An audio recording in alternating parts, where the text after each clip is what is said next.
Hello there, Cornon Papa back again with our next review.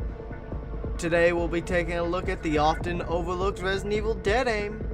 So, is this game a hidden gem or is it just another dead end in the series? Let's find out. Dead Aim was initially announced in 2002 in Japan to be released in 2003. It was developed by Caviar Studios, which is contracted by Capcom to make the game as it was a spin-off title. In Capcom's press release on January 15, 2003, they showed off a working build of the game and revealed that unlike the previous attempts of Survivor, which locked you in a first-person perspective the entire time, you would swap between a third person for movement and a first person for shooting. Dead Aim was Capcom's last attempt at a gun-con game, and arguably their best attempt. Overall, the title is a survival horror game with gun-con compatibility. Bruce McGivern and Fong Ling are government agents from the US and Chinese government respectively, sent into the Spencer Rain to stop a bioterrorist named Morpheus Duval. Duval is holding the world ransom for $1 billion under threat of launching missiles that have been loaded with T-virus. During the events, Bruce and Fong Ling will have to work together if they want to have a chance in hell to stop this threat. The gameplay is a hybrid of a third-person game and a light gun game. So this means when navigating, you'll swap between a third-person camera for general movement and a first-person for combat. The inventories had some changes compared to the older games as well. Instead of each ammo stacking into one stack, you'll collect stacks of 30, 14, and 7 for the handgun, shotgun, and magnum respectively, as well as 100-round drums for the assault rifle. The big change is the fact that you can only carry 6 of these stacks, so you'll have hard limits on the amount of ammo you can carry, and you'll be forced to choose which ammo you deem most valuable. Health items you could carry as many as you want in stacks. Key items also work like the health items, so you can carry as many as you can find, though often you only have 1 or 2 at most. There's also a crude stealth mechanic in the game that if you sneak up on foes, you can score a critical hit that'll instantly KO or knock their ass down, depending on their health levels. Location-based damage is also a thing, so aim for the head or specific weak points if you can. Save rooms also double as restock points to refill handgun ammo if you're running low. The game has you periodically swap between Bruce and Fong Ling to play certain parts of the game, often to aid the other character. This is where Dead Aim improves greatly on the previous 3 attempts at a Survivor game. First off, it actually has gun-con support, which was removed in the first Resident Evil Survivor for American audiences.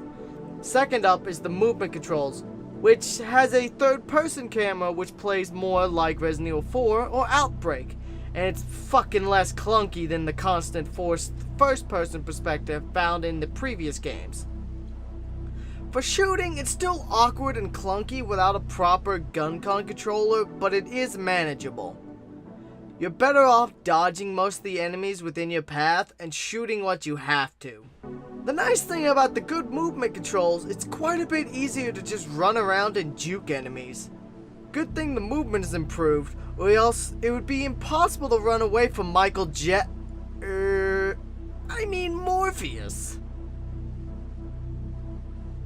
The enemies within Dead Aim are a damn good highlight of the experience. From the traditional zombies roaming the halls to the new hunter elites that also double as frickin' ninjas in their spare time, flipping all around the ship. To Mr. McFeely, the tyrant with hentai hands, and he wants that booty.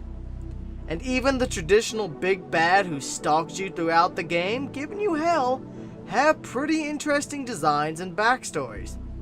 There's a lot of creativity and experimentation within the enemy roster here, unlike Survivor, which was almost entirely reused assets from 1 and 2.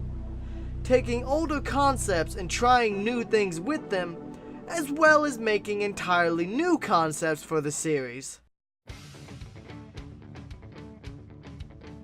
The atmosphere is a bit more subdued than traditional Resident Evil games. Music is primarily reserved to bosses, cutscenes, the save room, and very specific moments. The ship is dark and dimly lit in a lot of places, with monsters creeping around corners or playing dead waiting to ambush you at any point.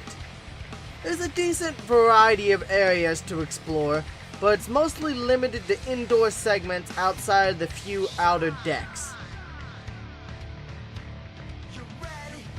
The soundtrack is fairly limited in usage, but where there is music, I find it's pretty fucking good.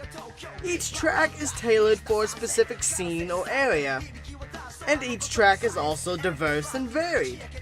As always, the background music of these reviews is the backing tracks, so you get to know what I'm talking about. Each boss has their own unique track, along with the save room, and a couple more specific cutscenes and moments in the game. The graphics are really about what you'd expect from a mid-2000s PS2 game. They're not stellar, but they are good enough to hold their own and show you what they're trying to show you. The various monster designs do look interesting and varied though, which is a highlight of the experience. Performance-wise, it's a solid game, and I noticed no real hiccups or lag spikes, which would be really annoying in a first-person shooter game. And overall, it runs pretty frickin' smoothly. So what's wrong with Dead Aim? Well, overall, in a lot of regards, it's just a very average game. It isn't a particularly great GunCon game, and without the GunCon, it does suffer from the same issue that Survivor suffers, primarily being a very clunky, awkward aiming system. The graphics aren't particularly stellar and middle of the road. You could make the argument that Outbreak's a lot better at both better looking models and environments, and at more variety in the environments. The music, while it's good, is notably lacking in a majority of the game, so you're often running or fighting to the sounds of just monsters. The inventory system is personally a bit clunky, limiting you to only 6 containers of ammo in total, instead of the stacking of the older games really limits how much you could stockpile and how much you could save up for the ending sequence. This is more a matter of personal opinion, but one thing to keep in mind is the game is fairly short. I recorded about 2 hours of footage and I got through half the game. This is only from playing once before while drunk, so my memory wasn't that good. And here we are again. So, overall, how do I feel about Dead Aim? Well, it's certainly not as bad as people like to say. Personally, it's the very best gun survivor game. With a quality soundtrack, interesting enemies, and a much improved overall controls, it certainly is a step up from the first 2 Survivor games, which were mostly reused assets from Resident Evil 1 and 2, and Resident Evil 3 and Code Veronica, respectively. The gameplay is solid, with some mechanics such as the stealth and the swapping between characters periodically being refreshing additions to the series and changing up how it's played. Completing the game unlocks the ability to play through the game with the roles reversed. You'll go through Bruce's segments as Fong Ling and vice versa. There's also a decent selection of unlockables from beating the game with different rankings. Without a light gun, the game is substantially more clunky when actually fighting enemies, as the aiming reticle is stiff and hard to get a good line on a moving target. The graphics are middle of the road and nothing special, though the game does run smoothly with no real hiccups or performance issues. Honestly, as far as spin-off titles go, Dead Aim is one of the better ones. The only ones that are better are the 2 Outbreak games, but those are the gold standard for a spin-off game done right. I'd certainly say Dead Aim is no dead end, and well worth adding to your collection. So give this one a buy if you're looking for something different in the series that expands upon the story and lore. This has been Core955 reviewing Resident Evil Dead Aim, and I'm signing off. Hello there. If you liked the video, then please give it a like. Subscribe if you'd like to see more of this content, and comment about whatever interests you in this particular video. Also located below is a link to both my Discord and Patreon. So, if you'd like to chat with me in the community, then hop on into that Discord. If you'd like to support the content and get your name listed in the credits segment at the end of each video, then check out the Patreon. Become a member of the flock today.